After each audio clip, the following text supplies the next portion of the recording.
Hey, Steph. Well, how was this year different for you coming in, knowing, for lack of a better word, you are going to be kind of the guy this year? What kind of different, things you're trying to do to help prepare and maybe take other responsibilities that maybe you did not do before? Right. Well, you'd like to say always that you prepare to be the guy, and you always work the same that you would.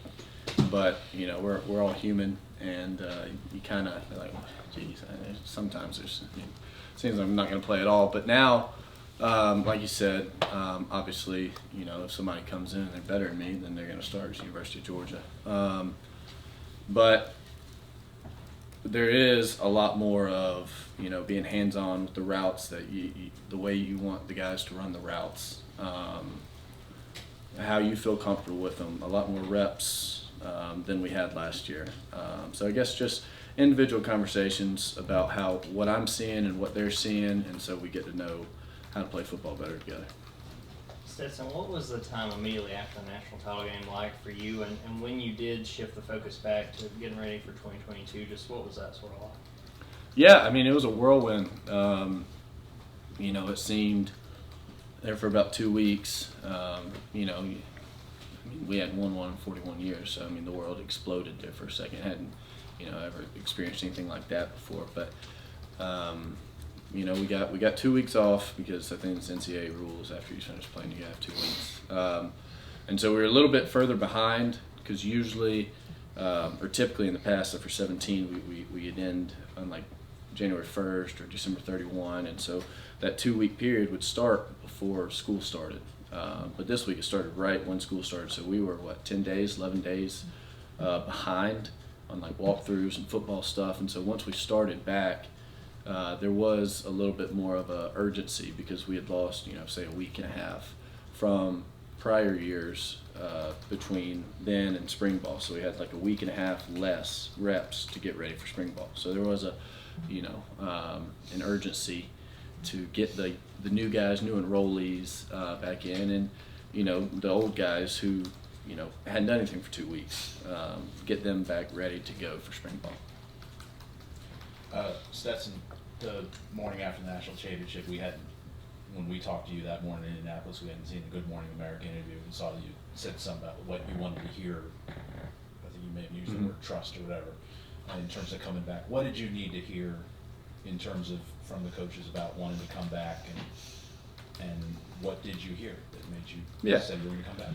I mean, there's a bunch of private conversations that we won't go into, but it was more so just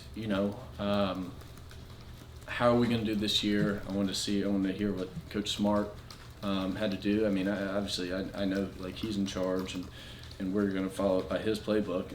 But I just wanted to know, for me, it was time for me to be a little selfish while I was making that decision. And then now I'm all aboard. So I wanted to hear a few things, and he told me some of them were what I wanted, some wasn't. And they're closed door conversations, but in the end, I thought that for me, I wanted to come back and play football at the University of Georgia. So. Stetson, your timing was really good for winning the national championship and everything with NIL and all that kind of stuff. In what ways is your life changed, since January 10th to now? Through NIL? Through NIL and otherwise, just notoriety, fame. Yeah. I started a few games the year before, so, I like to relate it all.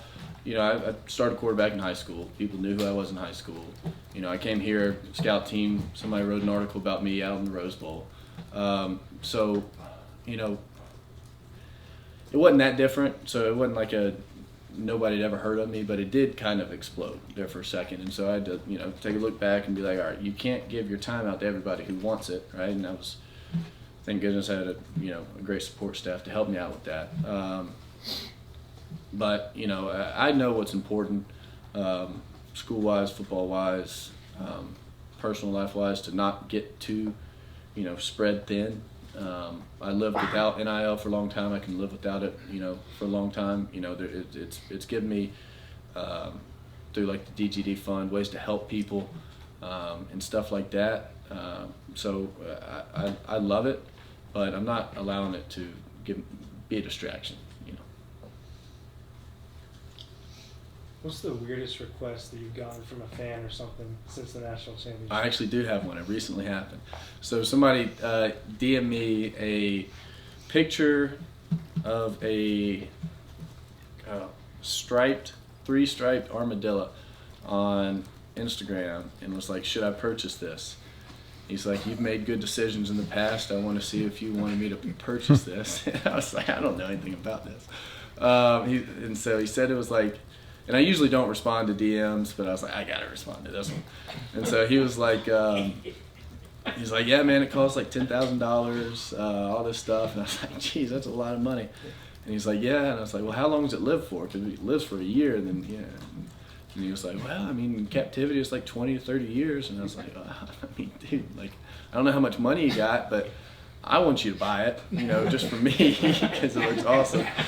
And then we kind of carried on. He asked me about a sloth and other things, but that was probably the coolest. That was the coolest thing. Yeah, and I guess 2 questions here. One, do you still have the flip phone? And 2, you won a national championship here. You did it as the starting quarterback. What do you want out of this coming season? No, I don't have a flip phone. I got rid of that. And then for this coming season, like, what do you mean? Like, could I get anywhere better than I am now? Is that what you're asking? Just what do you want? Because theoretically, you led Georgia to its first national championship in 41 years. I mean, I'm not sure it gets better than that. And so, now that you've done that, you've done something impossible. What do you, and not impossible for you, but like impossible in that no one thought Georgia would ever do it. How do you move on from that and try and accomplish more? Man, I love football. I love football. I love this team. I love the relationships. I love the things that it teaches you. I also don't think that I'm as good as I'm going to be. I don't think this team is as good as it's going to be. It's about the daily grind, the daily competition. Where do we want to be next week? Where do we want to be tomorrow? Right? It's those little incremental goals, and then why does anybody who ever won something do it again? Because it felt nice and it was pretty cool. Let's go do it again, right? Let's compete every day. Let's see if we got it, what it takes next year. Stetson, I imagine your coaches have challenged you more to be more of a leader. Clearly, you're the quarterback, so you're a pretty good leader. But is that coming natural to you? And then also, what's it like having Coach Bobo around now? Yeah. Well, it's different. I guess back to the earlier question. How was spring ball different than this year versus last year? I'd say it's more of a comfort thing for me because, you don't want to, I don't know, because we all knew JT was the guy going in last year, right? And so you don't want to, especially I wouldn't take any reps, so who was I to come over and be like, oh, hey, let's run the route this way. But now there's a comfort level and there's a respect level from both sides that I can go up and be like, hey, we're not doing that. We're going to do this. And somebody can come and tell me. I always, want to be that guy where I'm not, like the parent or anything like that. Like, we're brothers. We're on the same football team, right? If you see me doing something wrong and a drop or something, come let me know. But it's more of a comfort thing and being more vocal. I've never been too vocal. Always kind of, chill, even flow. But that's been a point that I've tried to step up this spring. And Coach Bobo? Oh, yep, sorry. Sorry. Yeah, Bobo's a man. I knew his dad for longer because he'd worked the Bobby Lamb football camps up in Mercer, and I'd go there, and he had me on the ladder since I was, a little kid. So that was this was actually the first time I met his son, Coach Bobo.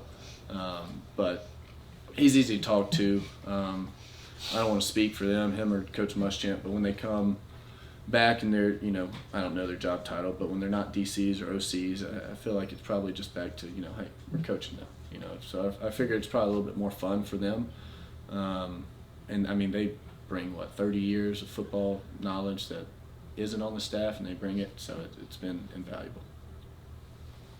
Talked a lot about being more of a leader and directing guys in practice, stuff like that. How hard, or was that hard for you last year, coming in and taking over the job, and how much has that already helped this spring, and how much can it help going into Yeah, no, it was a struggle.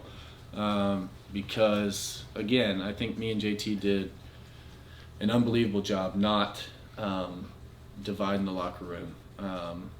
Both when he came over and took over for me, and I took over for him this past year. We both did an incredible job, but there was that sense of, I don't want to, create this branch, and if I do this, will it create that? And, a little overthinking.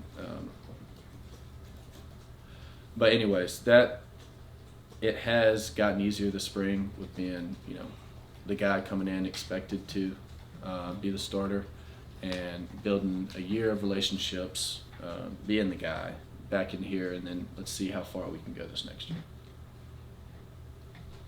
Yes, Stetson, I guess just kind of a bookkeeping question, if you will, and then a question about decision making. One, we've seen your age on the internet, 23, 24, I don't know which one it is, but it keeps bouncing. Your dad says one thing, Wiki says another. And then as far as the decisions, Kirby, he leans on everybody, but he talks about decision making. How much of that has to do with just having more experienced receivers and knowing what to anticipate out there from them? Yeah, I don't know. But obviously, making good decisions. I think the leading stat for winning or losing a football game, besides explosive plays now with offensive football coming more into play, is turnover. So you can't turn the ball over. And then another one is, lost yardage plays. So how can we not turn the ball over in critical moments when we need first downs, and how can we get out of a bad play and turn it into a good play? Negative yardage play, turn into a positive yardage play. So those kind of decision makings are, uncalculated, benefit when a quarterback can do both those things. Just looking at the rest of the quarterback room, what have your early impressions of Gunnar been, and how have you seen Carson and Brock improve? Yeah, first of all, Carson's, I guess he's a vet now. Carson's a stud. Gunnar has came in, he comes in and he takes over the playbook. He's asking me questions, wants to learn what's this, what's that mean, what's this mean, all this stuff. And he's soaking up like a sponge. And Brock's he's getting better every day. He's in the playbook and doing his thing. But I think we have an awesome relationship. I try to foster that in the quarterback room, And whenever those guys need any help, I'm always there for them. 2 more questions?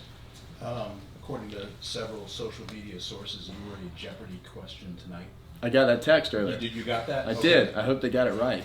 The question was, in 2022, quarterback Stetson Bennett led this school to the national title over SEC rival Alabama. Oh, well, that's kind I didn't have a question. I just wanted It's to kind of say. helping them along with the question. I hope they weren't like, who's the quarterback? Nobody would have gotten that one on Jeopardy. I didn't know that. Stetson, did you have a script approval on the Raising Cane's ad when you gave the total? Did you have Yeah, no, that was instructed on that one. Yeah, that was cool. Thank you. You good? All right, thanks, guys.